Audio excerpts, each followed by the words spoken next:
of all, by acknowledging the land, the traditional lands of the owners.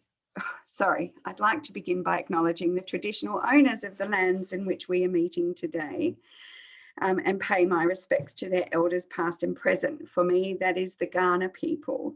I also acknowledge my gratitude that we share this land today, and my sorrow for some of the cost of that sharing, my hope and belief that we can move to a place of equity, justice, and partnership together.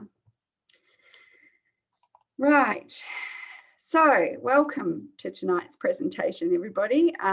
Looks like we've got at the moment 6 people logged in, whether or not you have your partners, friends, family with you as well. Certainly we've got 6 logins. But thank you for logging in. This is, sorry, I'm just trying to get my bearings here. There's a lot going on for me. Sorry.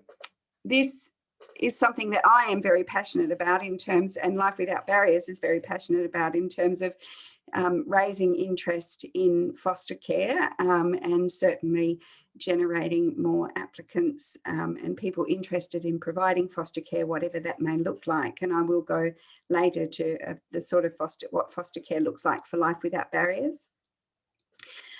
We do get, there is a huge demand for foster carers, and we do, as you probably note in the media and everything, have quite a shortage.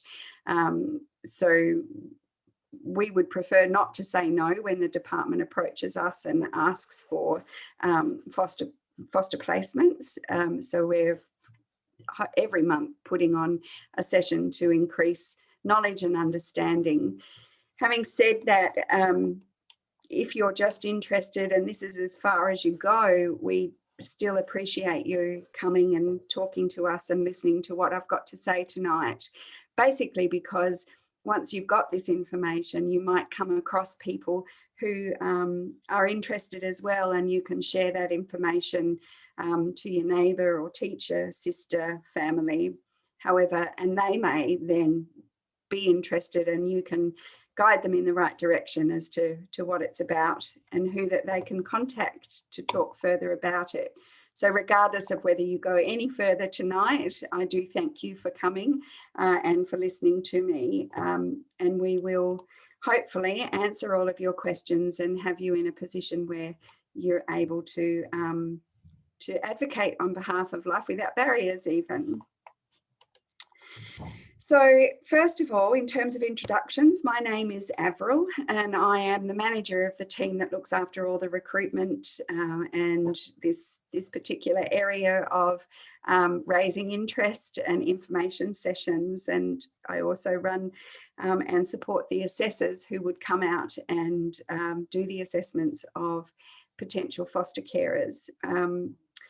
One of the good things about COVID is that it's given us the space to think about different ways to present this information, and these webinars have become a regular, and it's emerged as a great way of staying connected, but also to be able to give information. And these days you think it's pretty much a bit of a no-brainer. Why didn't we do this, pre-COVID? But we've got there in the end, and this particular method of sharing this information has proved really useful for us. Normally we have a foster care ambassador or a foster carer that presents with me to be able to provide a little bit of their story and to give you sort of the perspective from a foster care, from the foster carer side of things. Unfortunately, I've not been able to get a foster carer available for this evening's presentation, and I'm hoping that you'll bear with me.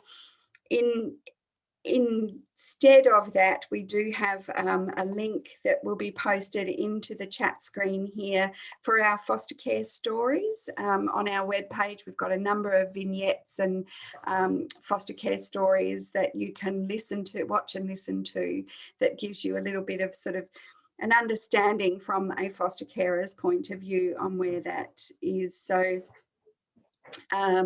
please feel free to click on that link at some stage. Our MAC officer will post that into the chat box, and throughout the night. So just a little bit of housekeeping.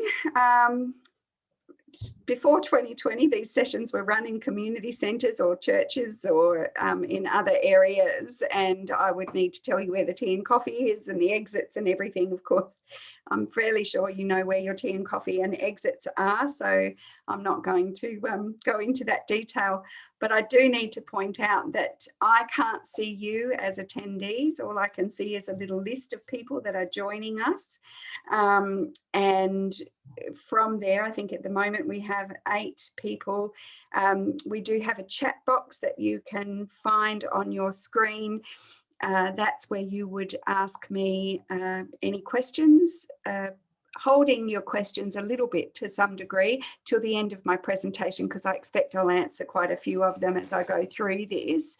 But please do put any questions that come to mind into the chat box, and I will do my very best to scroll up and down and keep an eye on those to answer those as we go, and check whether or not I've answered those questions for you at the end of this session.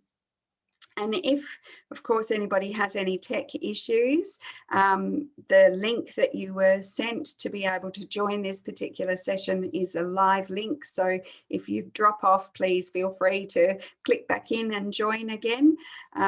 Also, we are recording this entire presentation for you to be able to return to at any stage, and that link to the recording will be sent to you after the presentation, that you're welcome to share that with your networks as well. And what doesn't come up on the video recording is the chat boxes and the attendees box. So which is one of the reasons why we end up reading out a lot of things for you, because it's not reflected in the video recording to go back and have a look at. From there, so tonight I'll give you a bit of an overview about what Life Without Barriers does, who we are and what you're dealing with. And that'll take probably 20 minutes, half an hour, and then I'll answer some common questions that come up and give you an opportunity to ask questions. Sorry, we will talk about foster care, and we will you know, all the different types of foster care that there is and what to expect in that regard. If after everything you're keen to take any next steps and really interested in just exploring this a little bit further, all you need to do is click on the link that's now in the chat box, which is a call me back form. And usually within 24 to 48 hours, you'll receive a call just to be able to talk a little bit longer. That comes from our national team, and just to talk you through the process a little bit more if you want to take the next steps. So from there, I'm going to ask you a lovely question moving forward. So just to make sure you've got the chat box under control and know what you're doing, I just wonder if you would just put in to the chat box there where you are watching or attending this particular webinar from. I myself am up in Gawler, and let's see who's the furthest away from me. Oh, Ree and Nate, Port Augusta, welcome. You might be the ones that are the furthest away, although we have had interstate people before as well. So Mitchell Park, lovely. We have a number of a little foster care community in Mitchell Park, Redwood Park. Paula, thank you. Clare Valley, we do have a few carers out that way as well. So very good to see you there. So there's a nice broad range of people, of areas that you're from, and we do have little communities of care across South Australia. So if you do move forward, of course, we do our best to link foster carers together in all sorts of different and creative ways to be able to support each other and get the best out of the experience of providing foster care. Another question is wondering how long you might have thought about foster care. Some people think about it for years and years before they take this step, and other people, I'm just interested to know, because there are some people also that had just saw the ad and clicked on the link and have found themselves here without much thought into it all, on and off for years, quite a few years. Very good. Ron and Andrew, Ron, sorry, and Paula. Anybody else want to share how long they might have? Excellent, Simone. Simone has worked for Families SA, caring for kids without foster care spaces. So that's in the commercial space, I would imagine, Simone. And Wangshi, just interested to know at this stage. That's fantastic. Very much. Again, quite a few years people put thought into this. We find that's a very common, it's either just a spur of the moment thing or quite a few years. There's not really a lot in between, but thank you for that. So before we get into the nitty-gritty of our foster care, I just want to talk quickly about Life Without Barriers as a full agency and what we're about, just so that you know and understand sort of the size of our agency that you're dealing with. And it's something that I'm actually very proud to be part of. So Life Without Barriers is a leading national social purpose organisation with a mission to partner with people and change lives for the better. We support over 23,000 people in more than 500 communities across Australia. So we're quite a large organisation, founded in Newcastle, New South Wales in 1995. Specifically at that stage, only working with people with a disability. And since then, we have grown to the size that we are now, with our head office still in Newcastle, but satellite office or national office in Sydney. And satellite offices in all states and the Northern Territory. Here in South Australia, our main office is in the Unley area on Green Hill Road. If you go up Green Hill Road or King William Road, you probably can't miss us. We're a giant glass building with Life Without Barriers just splashed across the window. And that's where our head office is and the main work that we do. We also have offices in Mount Gambier and in Port Pirie to be able to do outreach to our country and rural carers. So we are, in particular in South Australia, we care about and support families and children in foster care and residential care. We're also moving into supported independent living and transition from care programs just recently. We also have a disability service that includes NDIS and full coordination of that as well. We have a mental health care or mental health service, alcohol and other drug programs. We work with the aged in supporting aged care in the community. We support people who are homeless or at risk of homelessness. We also have a refugee and asylum seeker program. Very strong commitments to improving outcomes for Aboriginal and Torres Strait Islander families and children. And we also do a lot of advocacy for people from culturally diverse backgrounds and others who are vulnerable to social exclusion. So we do speak up and speak loudly where we see injustice and where we also see that there are barriers to accessing services that should be available to all, hence our Life Without Barriers name and commitment. We're pretty serious about that commitment and base a lot of our work and discussions with carers and workers, employees around our values, which are to build relationships. Relationship, of course, is the core of everything. We're also quite imaginative and try to think outside the box when we're looking for solutions to overcoming barriers to access. We're very respectful across the board, also responsive and try to respond and react to queries and support needs as soon as possible. And we're courageous. We do speak out about injustice and we do speak up when we think that there is something that can be done and should be done in order to support people across all areas of our society. This particular in foster care especially, we've got a very strong mission statement when it comes to caring for children, and we believe that everyone shares this responsibility, that all children have a right to be safe and respected, and we all have the responsibility to ensure that their safety comes first and that they're well cared for, protected from abuse, and given the respect that they deserve. In that line with that, we've got a training program called We Put Children First, Understanding Child Sexual Abuse, which you can access on our website, even just out of curiosity if you want to find out more. And if you become a foster carer, that's a training, that's a mandatory module that you would need to complete. That particular mission statement and all of our training in that area has come about because of the Royal Commissions into child sex abuse in state care, and we certainly have a very strong commitment to making sure that we're able to meet the needs and keep children safe. Feel free to go and have a look at those sort of things on our website.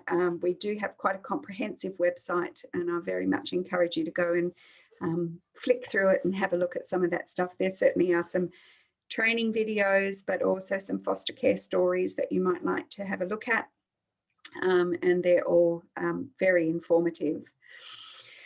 So that's Life Without Barriers in a great big nutshell, as we are as a whole agency. Of course, my focus and my passion is on foster care, and now I'm going to move forward and talk about what foster care actually is and how Life Without Barriers does it. So foster care, as a general thing, is the temporary or permanent placement of children who are not able to live with either of their birth parents due to factors relating to child abuse, neglect, abandonment, and or child safety. It doesn't necessarily have to be abuse situations as such, and we can come to that. Foster care provides a secure and safe environment for children, while the Department for Child Protection determines what to do next with the kids that need someone else looking after them. So children come into foster care at all ages, including newborns straight from the hospital, and also some children children can stay for just one day, 24-hour period, or even just a little bit less, just an overnight thing. They can stay for a couple of weeks, they can stay for years. Some can be placed with foster carers permanently, and there's some permanent care discussions that are happening around what that might look like in future, but at the moment it's until they turn 18 years of age. And sometimes children enter foster care as a temporary or short-term placement, and then are reunified back with birth parents. And then other times they can go in as if they were going to be reunified and end up staying long-term in that placement, or we find suitable long-term placement for them when it's discovered or determined that that they can't return to birth family. So as you work through the assessment process with staff, if you decide to become a foster carer, we talk about all these different sort of time frames and what sort of foster care that you could be or would be interested in providing, and depending on what your availability and skills are and what your situation is and where your family sits, we can sort of give you an estimation of the kind of care that we think you would be able to provide. But whatever you choose to do, your commitment is always valued. It's not an easy role, and we appreciate that you consider fostering. I've had foster carers tell me it's not frightening, but it's a challenging role to take. I think I mention there's also respite care, which is just weekend care that supports children and young people that are in a long-term or short-term placement with just some weekend care to give everybody a break. That's another type of foster care that we have. So there are two main differences, or two main ways that we that foster care differs. These are they differ by the length of stay, as we were just talking about, and as in how long the young person will stay with you. But then there's also the types and the needs of the young person that requires the placement. So through most though most placements have some level of complexity, there are certain young people who may have really significant healthcare needs, or need really strong and supported behavioural support plans and things like that. So there's different in the specialty of the type of care that's provided. So how long children stay in foster care is quite fluid. Sometimes we really don't know until the very last minute how long the placement's required for. So another reason that foster carers need to be able to respond and react, or adapt to a changing situation, because things can change quite suddenly in foster care situations. So there's short-term and emergency care, which is anywhere from 1 night up to about 18 months of care, usually for children that they're trying to return to families, to birth families, but where there's some work sort of happening with the families that needs to be resolved before the child can return. They also might be looking for other members in the young person's family who could take them. So when children come into foster care, one of the things that all of the research has come up with for the best outcomes for young people who find themselves in those situations, the best outcome is if the child can be placed with family, if not birth family, direct birth family, but with family within their network. So one of the things the department does at the beginning of a placement is to try and scope and find out whether or not there's any family available to be able and willing to be able to provide care. So in that short-term space, we have foster carers that require that. Emergency care means that you can get a call at 5 o'clock at night saying we need placement for a child immediately. In those situations, it can be that you've got to, set up straight away and have a child put in your care that day, with very little preparation time. Then there's also, from there's the long-term foster care, which of course is generally until a young person turns 18 years of age. Quite often we find when a child is placed at relatively young into a long-term placement, they become part of the family, and that placement can go on into their 20s, and when they leave home or leave the foster placement, those foster carers are an integral part of their extended family and network, and come and go in the family as they were if they were birth children. And then of course there is the respite weekend care, which is for weekends or a week during the school holidays. Sometimes a carer might a full-time or long-term foster carer might become ill and need some time off, and that way, and a young person needs someone to look after them for that period of time. What we like to do in the respite space is to build connection between the foster carers, so that it's a very natural process of the children being able to go and stay with auntie, perhaps an auntie type figure, or big brother, big sister type figure. So respite care is fantastic when we can set up a regular respite carer for a young person, so that they feel like they're not being shoved around in all different places, but it's a special place for them to go. So from there, we have in South Australia, young people get referred for foster care in 2 different ways. One is either as a general placement and the other as a specialist placement. As I said before, in theory, general placements, children that require general placement, just by the fact that they need to be placed out of their birth families, means there's a level of complexity to their experience and their behaviour, the way that they're feeling about themselves and the world around them, that means that they are a little bit more complex than your average young person that doesn't have that experience of needing to be placed elsewhere.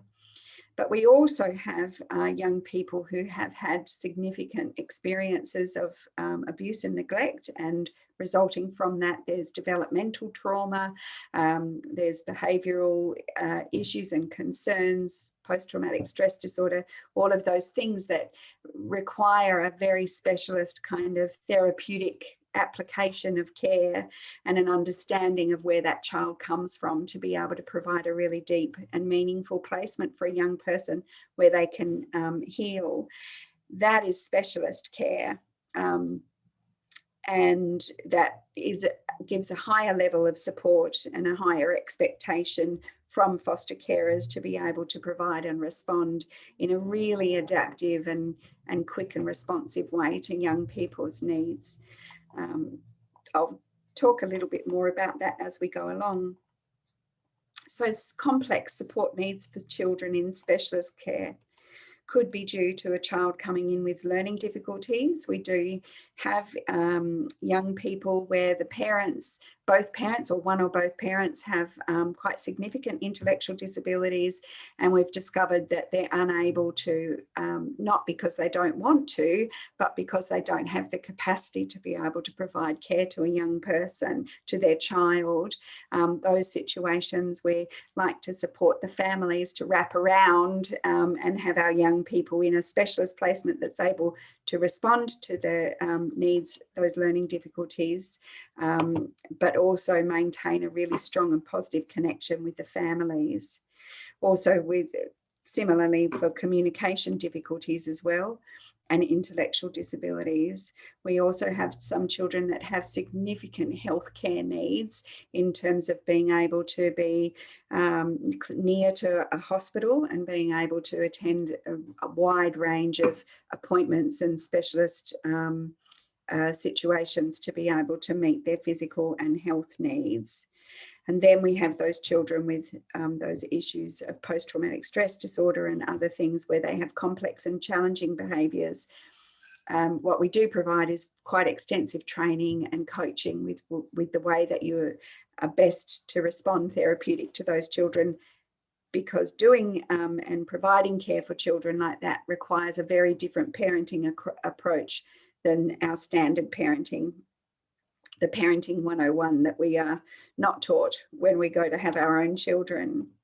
And then we have the very specialist children that present with all of the above, so the whole lot. And again, we do have quite significant supports that wrap around our foster carers and our young people in those situations.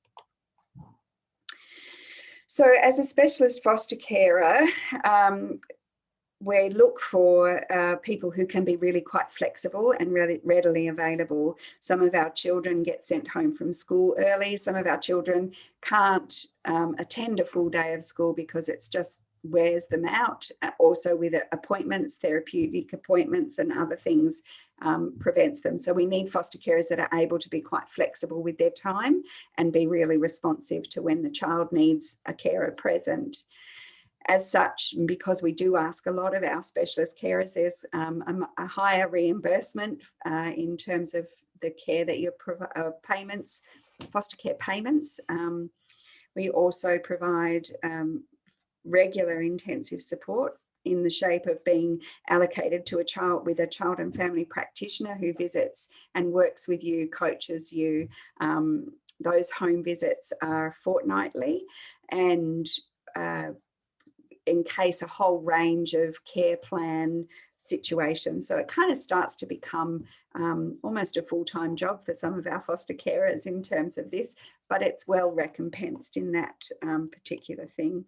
And we do have extra training and provided quite a range of different training exercises, which of course has stopped for quite some time over the COVID period because we weren't able to do the face-to-face training, but we're now building up a repertoire of online and e-learning modules and things like that, and now of course being able to get back into the face-to-face training as well.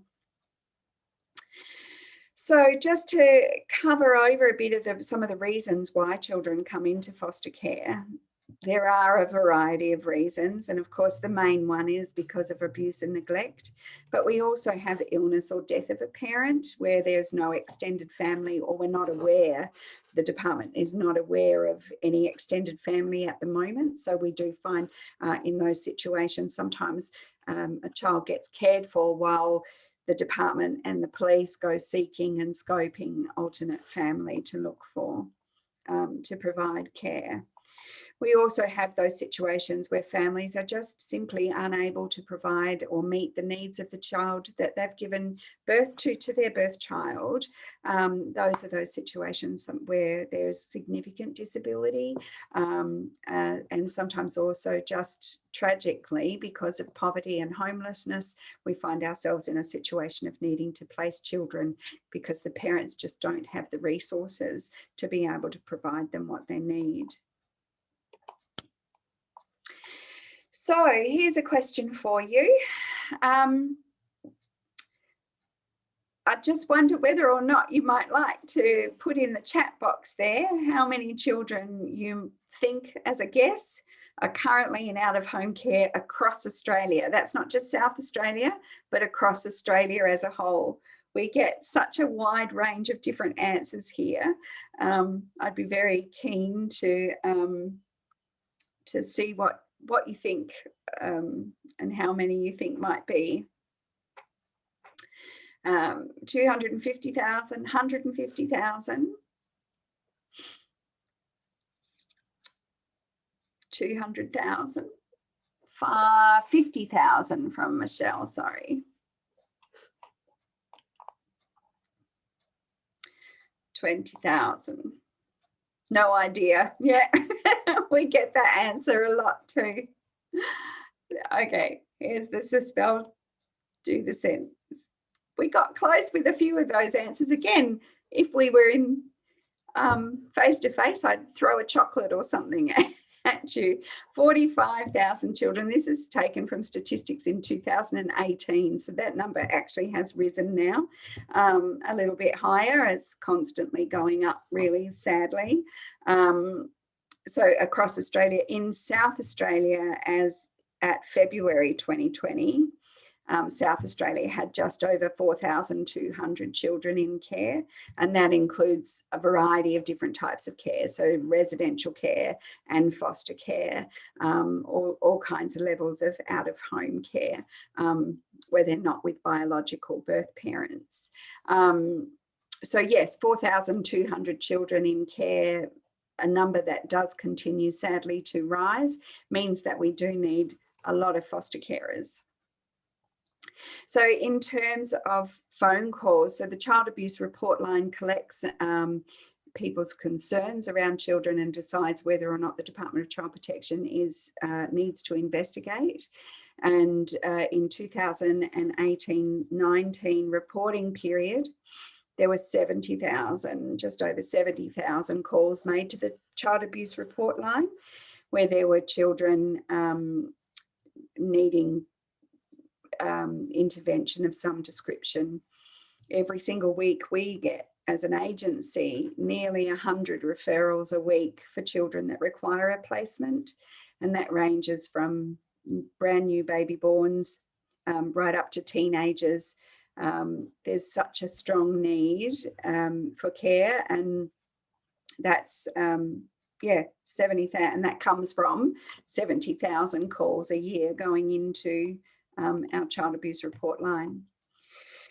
So this graph here shows the substantiated evidence of harm types over a 12-month period.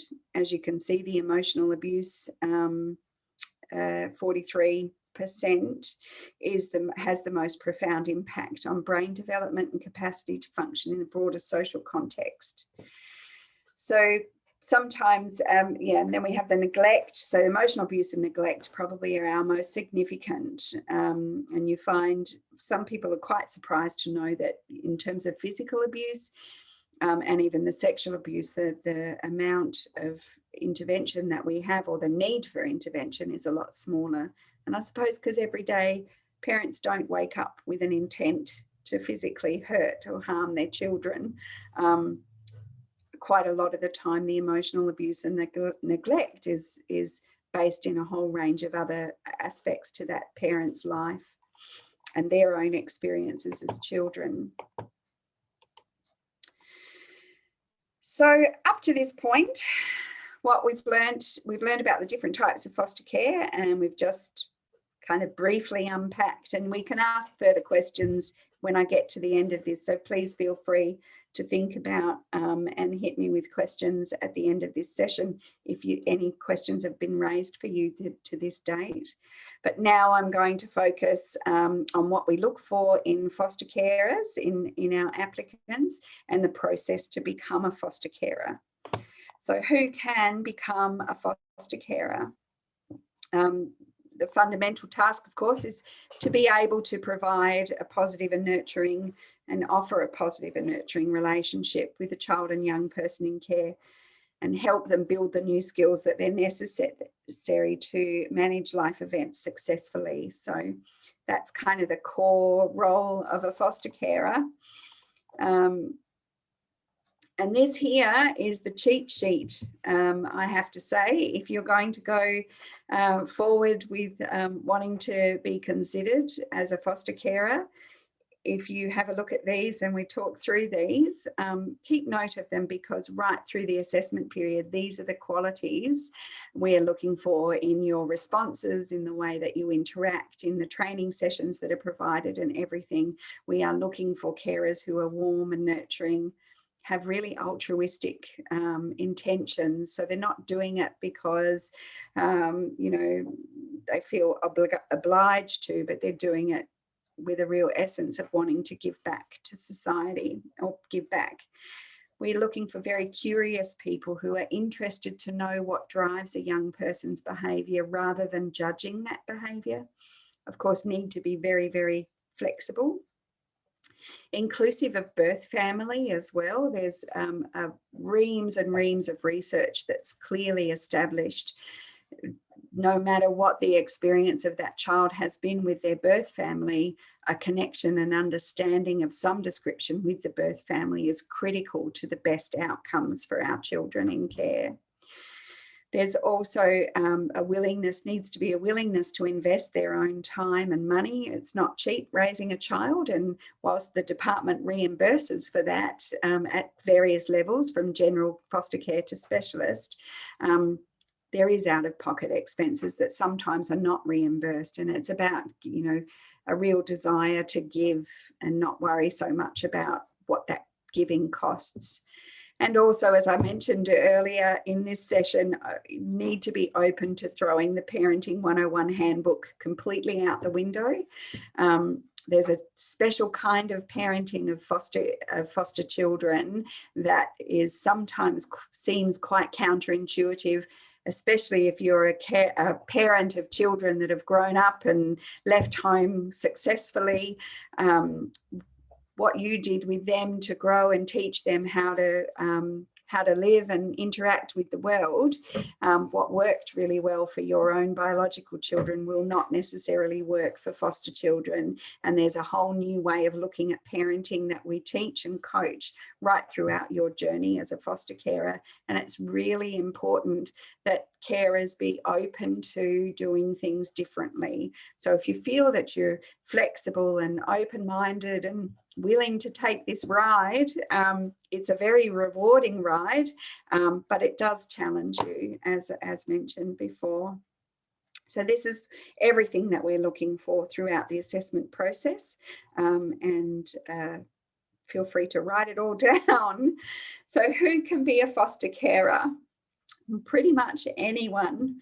One of the non-negotiables, or two of the non-negotiables to some extent, and I would really whittle that down to one, the absolute non-negotiable is you need a spare room. If you don't have a spare bedroom for a foster child to have their own private space and somewhere to store all of their things and feel like they have somewhere that's theirs, we won't consider moving forward with an assessment. You do need to be able to provide them with their own bedroom. It can be a small room, and it can be in an apartment, but you know, within a small area, but they do have to have their own personal space. The over 25 is a little bit negotiable. There are some instances where we have certainly assessed and provided total approval for foster carers at 25 years of age and a little bit younger. A lot of the time that's generally around specific children or specific carers and backgrounds, but it's the rest of it's all negotiable. So you can be any culture, You can have children, you can not have any children. You can have children still at home. You can have children that have left home. You can be grandparent. You do need to be quite well and healthy in an emotional capacity, because it is a taxing and very emotional. There's a load to carry when you're looking after a foster carer. Again, incredibly rewarding when you open up and are open to that. You can be single, same-sex couple, married de facto. We don't make any judgments in that respect. You just need to be available and willing and have those qualities that we spoke to earlier. Interestingly enough, some people have been quite surprised to know that majority of our foster carers are over 55 years of age, have kind of entered into almost a retirement phase, and we do have some brilliant foster carers that provide us some great placements in that age group. So please don't think that age is a prohibitor at all. So I've had a number of questions throughout these sessions around how do we support our foster carers, given that I do keep saying that, you know, that we do, you are faced with challenges, and I have mentioned a few of those supports. So if I've missed anything, hopefully will not have missed it now. So to start with, I'll start right at the 24/7 support and move around clockwise. We do have an on-call system where practitioners are available 24 hours a day, 365 days a year. If you have any issues at all, you can call our on-call line. You get given a phone number that's available to you at any time, day or night. During work hours, you also have access to your actual allocated child and family practitioner who comes to visit you if you have a general approval and have a child that requires general care. It's about monthly visits, and if specialist, it's fortnightly visits as well. So that's the care team situation. The foster carer, yourselves as a foster carer, and the child and family practitioner make up the beginning of the care team, and then the child has an allocated departmental worker who is the guardian of the child, and then any specialists that sit around that. So there's a care team approach to a young person. So there's regular meetings around what the child needs and making sure that everything's ticking along well for that child. In Life Without Barriers, we have a clinical team, which is full of psychologists and behaviour development specialists, and they are available individually for our young people and carers if they're in a specialist placement, but also as a consultant for our general placements as well. There's the reimbursement that I spoke about, which is a little bit healthier for our specialist carers because it compensates for needing to sort of possibly work part-time or at least have really flexible working hours, or able to stop work to be able to provide focused care for a young person. And the general placement reimbursement is essentially covers costs of looking after a young person to the best of their ability. It's generally a little bit more than that out of your pocket, but the department does try to reimburse where possible. We have access to our employee assistance program, which, whilst you're not as a foster carer considered an employee as such, we do provide that service, which is sessions to yourselves or your family members as required in situations. We also have a very vibrant community, which is growing now in terms of our social events, especially now that COVID's gone, well, mostly gone. Let's touch wood on that one, shall we? But we do have a living arts program, which puts on school holiday events. We have special events and celebrations throughout the year. And we have special foster care information sessions for carers. and other get-togethers and coffee sessions and things like that. Again, we're building that more and more now that we're able to move out into further out into the community and some more face-to-face things. But we do like to create communities of care with our foster carers. We have respite care options and availability. Sometimes it's not appropriate for a young person to have respite care, and we try to think a little bit outside the box on how we can give people, our carers, a little bit of breathing space to be able to get out and have a date night and things like that, as you would if you had extended family to be able to provide. So we do have a respite program. Hence, we do assess carers for respite care as well. And then we have quite a strong focus on learning and development, which is all of our training programs. There's therapeutic foster care, therapeutic crisis intervention, nurturing attachment, trauma and attachment training, all of these different training modules, online and face-to-face, that we provide as part of our service of being foster carers, towards foster carers. And now we'll just move to nearly done, and you can start asking questions, although I do have some frequently asked questions that I will go through as well. So to become a foster carer, the process is, it's a 3-step process, and the first one is the inquiry stage, which is the stage that you're in right now. So you've decided to find out a little bit more and inquire what foster care is about and attended this session. So this is the information night. If you go one step further from here and decide to fill in the Call Me Back form, which again we'll post as a link onto your onto the chat box again, which just comes up. It's a really quick form to fill in. Just provide your phone number and your name, I think, for the most part, if I remember correctly. And someone will phone you back, and we talk through a little bit more detail about who you are, where you live, what your circumstances are, and then make an informed decision from there as to whether or not you want to take it any further. And if you want to take it further, we then have someone, our carer engagement officer, which would make a time to come out and visit with you at home, to have a little, further chat. Have a look at your home to make sure that everything's tickety-boo in terms of what we're looking for. Of course, we don't expect you to have a pristine situation. We do want regular lived-in lives and homes.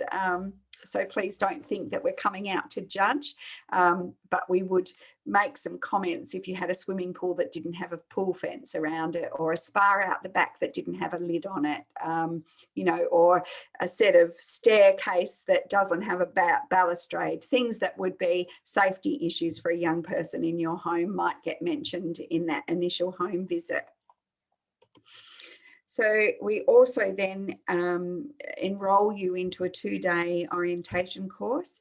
That's 2 days face-to-face, but we also have 4 half evenings online available for that particular training as well. So that's the shared lives, shared stories, which gives you a real introduction to what it means to be a foster carer, what it means to be a foster child, and what that behaviour and all of that is. So it's a really fantastic course to be part of, and provides you with a great deal of information for you to be able to make some real clear decisions about where you want to go to from there. So then we have the screening stage. If after all of that we haven't put you off, or you haven't decided that that's not the way you want to go, we then move into the screening stage, which is again the carer engagement officer that we have would come out to visit you, and there's a range of forms. It's a lot of paperwork. This is the admin side of things. There's an application form that needs to be filled in. There's all consents for police checks and child protection checks that we have a look through the systems, and then also health checks. Those health checks, if you've got underlying health conditions, again, it's not a prohibitive factor, but if it is a significant health condition, we do require a GP letter just to say, there's no issues with you being able to provide care. But there is also, if you're generally healthy and have no health concerns, there's an opportunity just to fill in a self-assessment to declare that you're in good health. And then we go into a little bit more detail around the household safety check. So that's when we kind of get into a little bit of the nitty gritty. Can't really move forward if there are significant safety issues within the home that need to be attended to, but also it provides an opportunity and connection to find out ways that that can be mitigated. And then after that, you start the full interview stage, which is where your availability becomes really important. Assessment interviews happen over a period of time. So there's an assessment process that we go through that ranges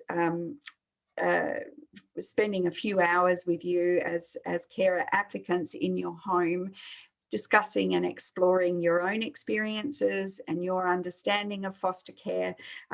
It can be, some people do find that a little bit intrusive, because we do kind of ask a lot of questions to make sure we're not going to put you in a position where you might get triggered or concerned about your own well-being and your family's well-being looking after foster care. So it is a really important process, and it's quite involved, the assessment interviews. And then we write up the assessment. So the assessor that comes and does that goes away, writes it all up into a big document, generally around 50, 60 pages long, big story about who you are as carers and what your skills and attributes are and all of those sort of things.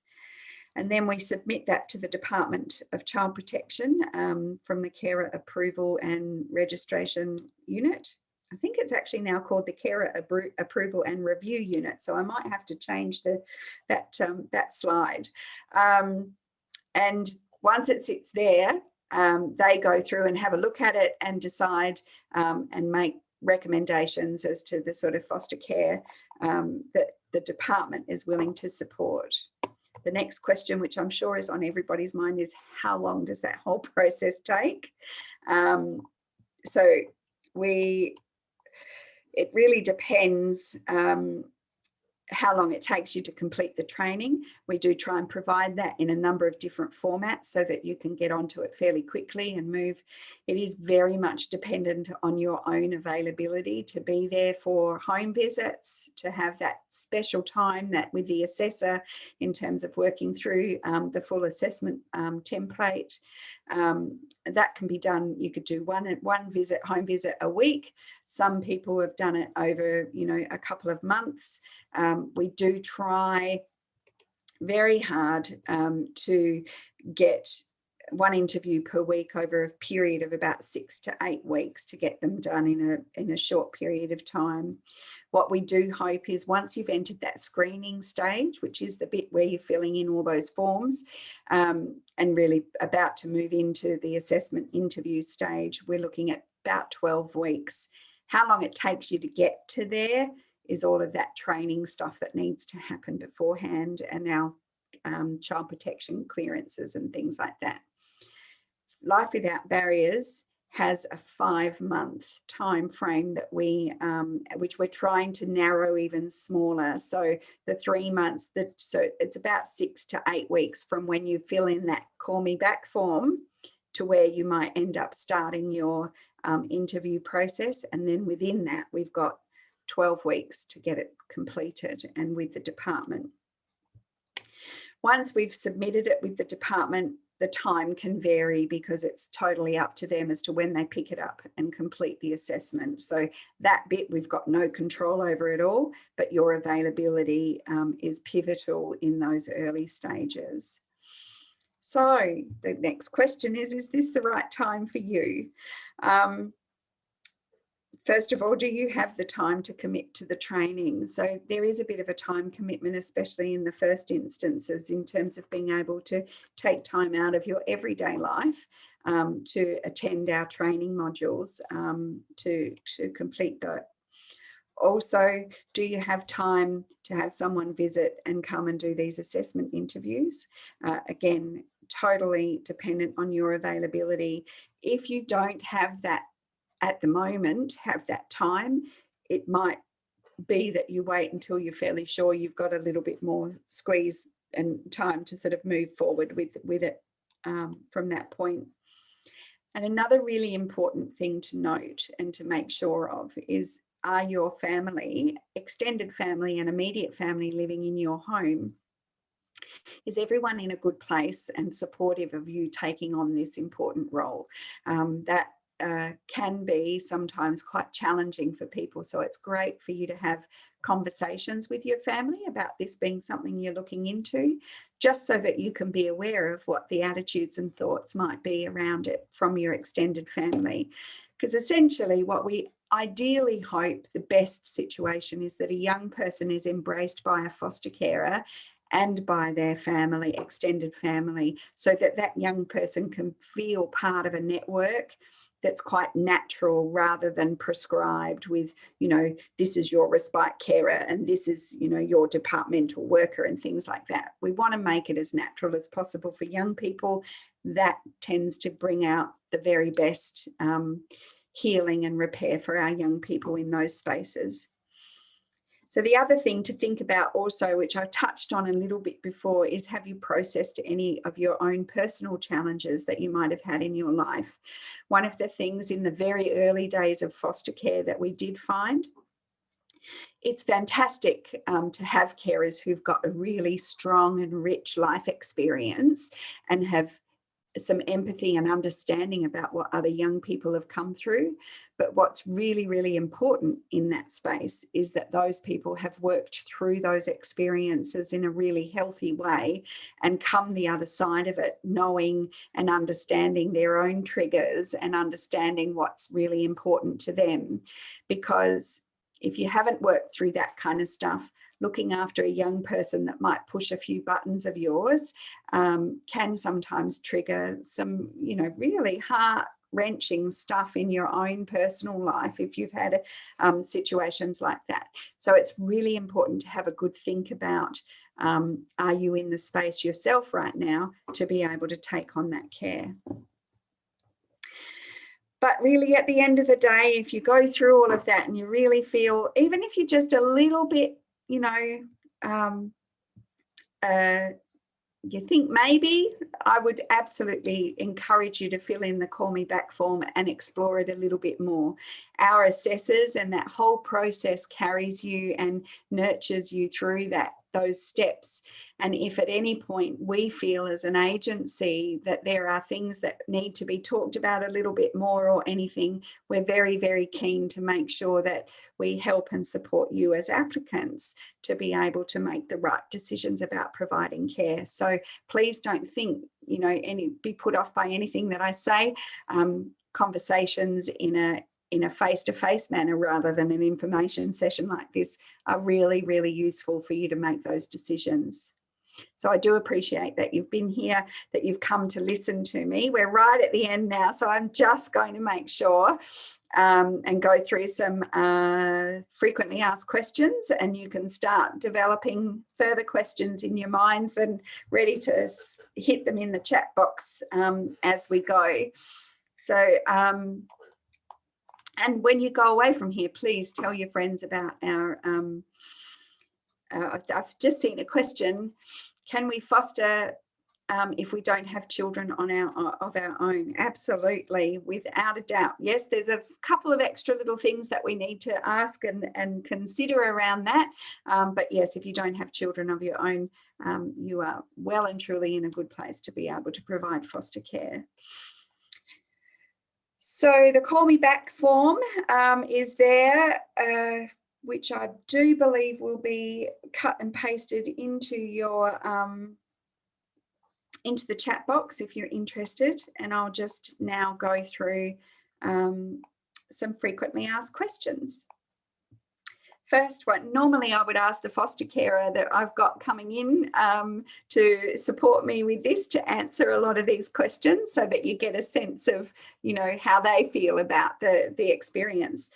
Please go to our website and have a look at some of our foster carer stories. It does give you a real rich indication of what it means to be a foster carer through the eyes of a foster carer. So I do encourage you to go and have a look at those.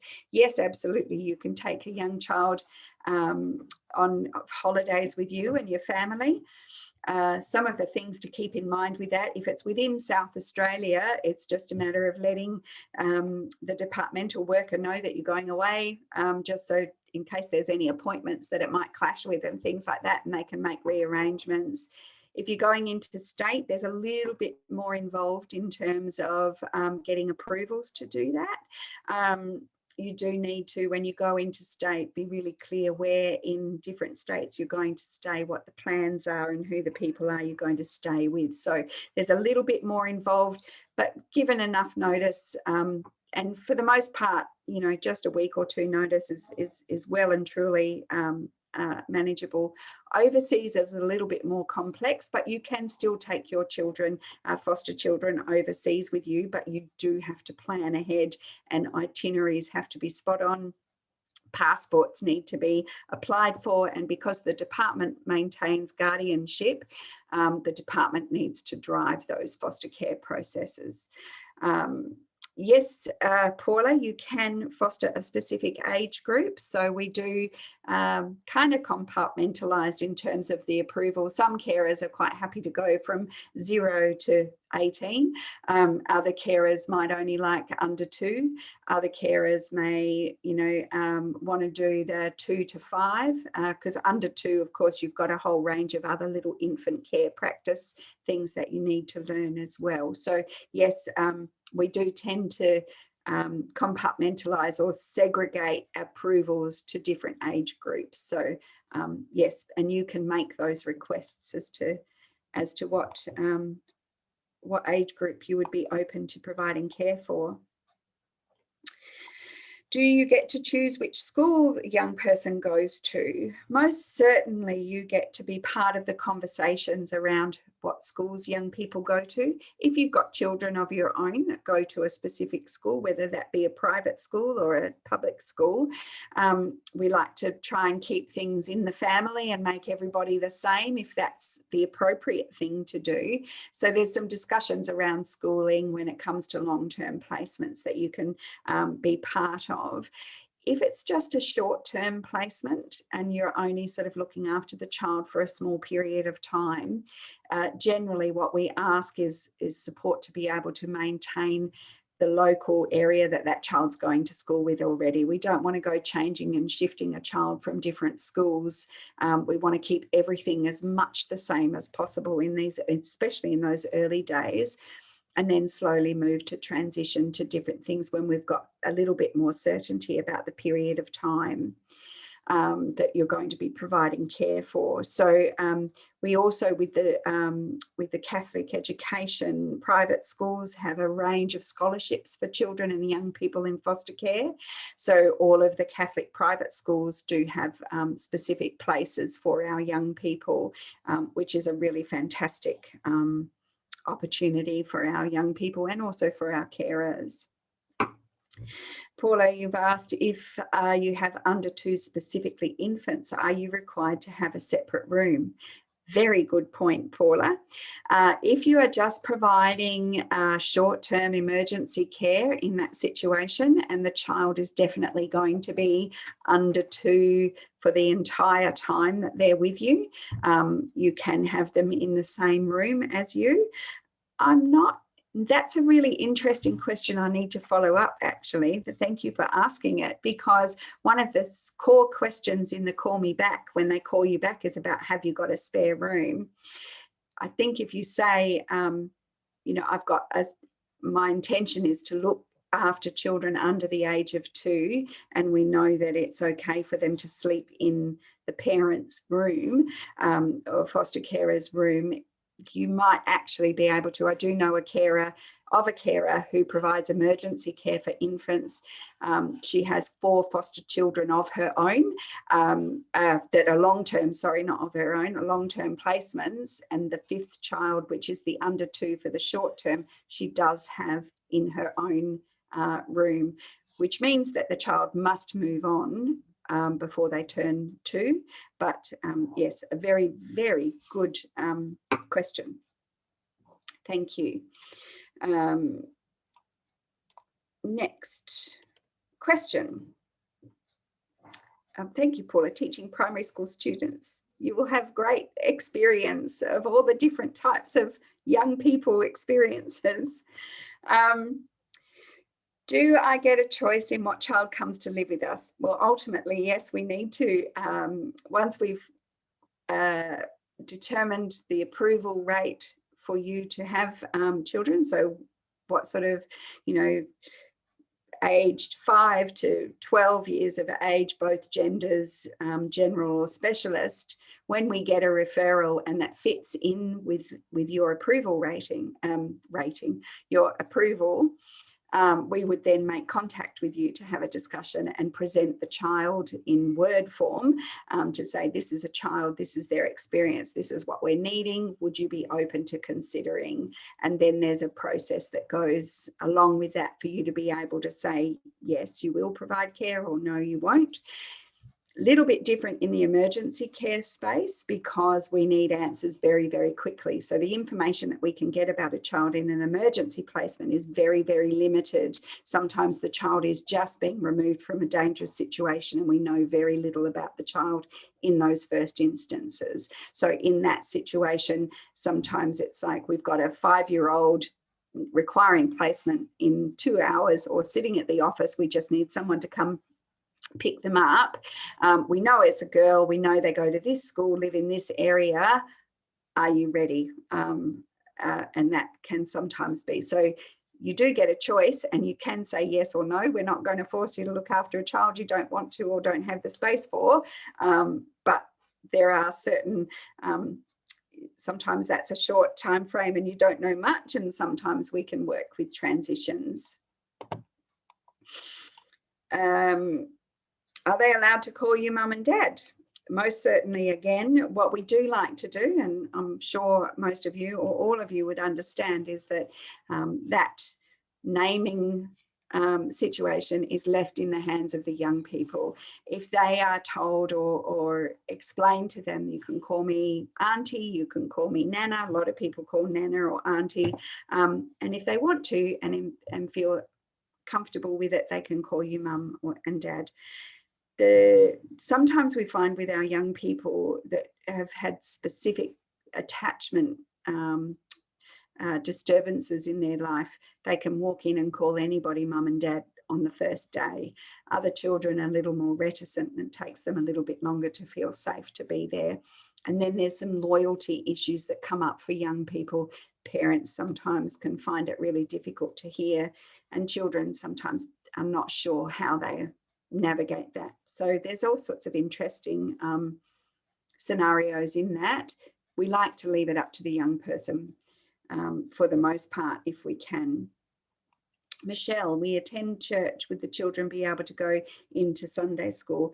Absolutely. Sunday school is very much something that is supported by us as an agency, predominantly because all of the right checks and balances have been made of the people that run Sunday schools. So they've all got, they're working with children's clearances and things like that, and had CP checks. Sometimes there may be some parental birth parent objection to that sort of thing. So it's something that needs to be talked through. But for the most part, what we're looking for is foster carers who are able to embrace young people into their world. And if their world is church, going to church, then we would absolutely feel that the child needs to feel like they're part of the family, and so would attend church as any family would. So we do have some cultural aspects in terms of children of other cultures and children of specific religions that may require connection to that religion and culture. In those circumstances, of course, we would find out and discuss in that placement process as to whether or not that suits you and your family. Are there any restrictions on pets, providing you haven't got a dog that has a history of eating little children, or you haven't got a shark in your backyard? Honestly, there isn't a lot of restrictions at all on pets. We don't want someone that's got 400 cats in their home and is totally unhygienic in terms of the way they care for their pets, which of course will come out during the assessment process and home visits. Essentially, no, there are no restrictions on pets. We just need to be mindful that we've got young people who sometimes have not had experience or positive experiences with animals. So again, in the placement matching situation, we would consider the children and the pets. You must also be mindful that some children present their trauma or represent and express their trauma in a way that sometimes can harm animals because they're not aware of how to interact in that area. They've not been taught how to be gentle and things like that. So we do also have to be very mindful. Pets are like children to some people, and we do have to be mindful that we're not placing or considering a child that may have, we may know has harmed animals in the past. So it's an interesting question and answer. So that's it for the frequently asked questions. The next question that's come here, I work in a school and already have a working with children's check. Do I need to apply again? Not if it's a current one. Obviously, they last for 5 years. And if it's getting close to its expiry date, we would definitely be looking at redoing it. And with our police checks, though, we do a special national police check. So even if you have a police check that's gotten you your position with your work in a school, it's probably not the same police check that we as an agency at Life Without Barriers actually undertake. So there'll be a whole range of forms and things that you would still need to do from that. But we can pull on any of the clearances that you already have. Also working in a school, you will have done the RAN or the Safe Environments training. So we just get those certificates and make sure that everything is up to date. So if it's only 18 months in, no, we don't have to go for a working with children's check again. We do need to go through a child protection check and our national police checks as well. So, but aside from that, you know, it's one less form that you're going to have to fill in. All we need to do is know what the number is, and we will be able to add that to your application. Just did a renewal of RAN. One of the things that we're discussing with the department at the moment is whether or not the RAN and the Safe Environments training are interchangeable. In some instances, we've been told there's a bit of inconsistency there at the moment. So in some instances, we've been told, yeah, they're interchangeable, same. And in another instance, we've had sort of a response back going, no, that a Safe Environments training needs to be undertaken as well. So we're still in a space. It may be, and please be prepared sometimes to be, if you work in an industry that works with children and there's a number of checks and balances and trainings that you've had to do that work, what I would ask is that you be patient and open to perhaps doing training that might sound like you're doing it again, but there's certain elements and expectations that we're contracted to be able to prove and tick off on carers and applicants that might mean that you might have to redo or go to training where you're told a lot of stuff that you already know. What I would hope, and what I find with all sorts of training that I attend, is even if it's stuff that I feel like I know really well, I can always get something a little bit more out of everything that I attend. So if you come to that in that sort of situation, you know, in those circumstances, with that mind frame, that's deeply appreciated and beneficial to everybody. That's right. It never hurts to revisit. Absolutely. So if there's any more questions, please feel free to write these in the write them in the chat box and I'll answer them. I'm just going to scroll right up to select, no, not select all. Sorry, I'm just going to try and copy and paste something clever. If I do it wrong, there we go. That is the link to, and I've just sent that as a direct message to my Mac officer rather than to you. If it's not come up in the screen, hang on a minute, let me, to all panelists and attendees. Oh, it's already been posted. Well, there we go. Sorry, this is me trying to pretend to know what I'm doing when really I don't when it comes to Zoom meetings. But thankfully, I've got someone watching out over me and enabling and ensuring that everything is all accessible for you. So please, that pretty much brings us to the end of my information. More than happy if you want to throw some more questions at me, but please feel free. You can also ask questions of the person that calls you back if you fill in that call me back form. What will happen after this is the recording of this particular session will be released to anybody that signed up to come to this session tonight that didn't turn up. So we've got email addresses, but also to yourselves for you to be able to revisit and fast forward through to the bits that you really want to know a bit more about or that you might have missed. Thank you very much for coming. As I said, if this is as far as you go, the one thing that I do ask is that you share Life Without Barriers information with your networks and social groups to say, you know, come in and check us out if they're interested in providing any level of foster care, whether that's respite, short-term, long-term, emergency, and specialist or general. That would be fantastic. So the call me back link is there. Please click on it. Clicking on it just opens up a little window right in front of you if you haven't already done so, to fill in that information, and somebody will give you a call back in the next day or two just to talk a little bit more about that.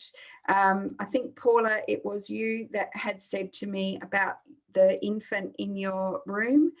Please, if they do, when they do the call back, let them know to raise it with South Australia, because it's a national call centre that calls you to have that further discussion. Just let them know in the information session that we have said that's something that we would need to think about a little bit more. It's not an automatic no. I just don't want you to sort of feel like you get shut down straight away, because own bedrooms are very important for foster carers, but certainly in that 0 to 2 year old range, there's some flexibility around that.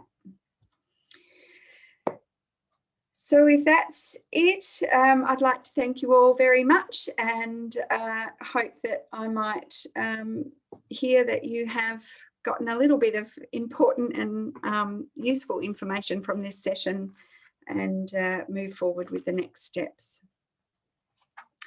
Aside from that, that's it. Thank you and good night. Thanks for your time.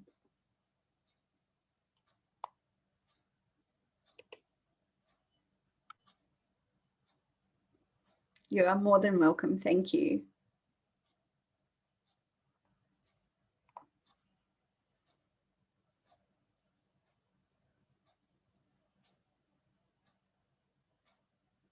Thanks, Simone.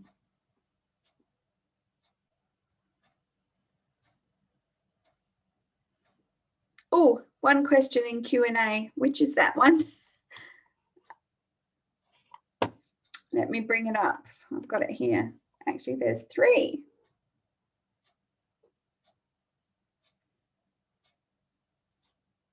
If you have an infant in your room for temporary, temporary, but then get approved to move to a bigger place with a chance for the infant eventually to have their own room? Is it allowed if we choose to have long term? Absolutely. Keep in touch. I'm interested in this program, but my partner is not ready. Understood. Very much understood.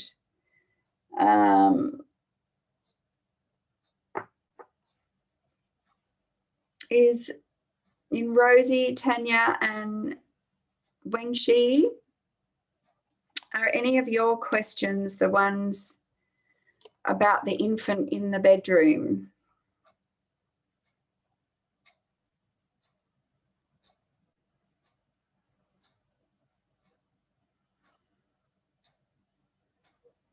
Oh, I think that might have been Paula's question. So from there, I mean, I think, yeah. Awesome.